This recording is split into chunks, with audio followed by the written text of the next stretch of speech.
Il y a une population d'environ 1 milliard de personnes sur le continent africain. Actuellement, 60% des jeunes en Afrique subsaharienne sont au chômage.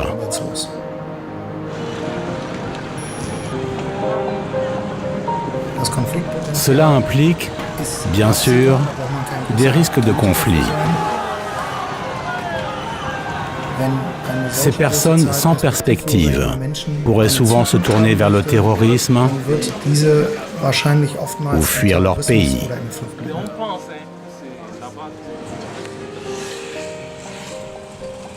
Vous n'avez la certitude de rien du tout et n'importe où et à tout moment. Des gens viennent vous saluer. Ils ont une bombe avec eux, ils explosent avec vous. Vous faites quoi?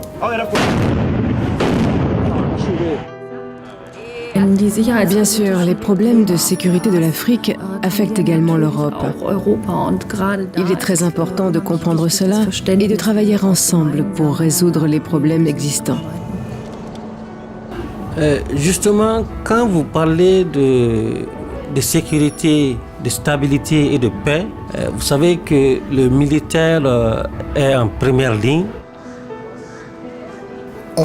Les dictatures et les guerres civiles du passé ont créé des relations difficiles entre la population et les forces de sécurité dans plusieurs pays de l'Afrique subsaharienne.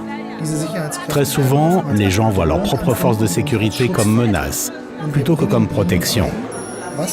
Nous leur montrons le rôle qu'une armée peut jouer dans un pays démocratique et quel rôle les citoyens en uniforme eux-mêmes pourraient jouer dans cette armée. C'est extraordinaire qu'il y ait eu des politiciens ainsi que des militaires.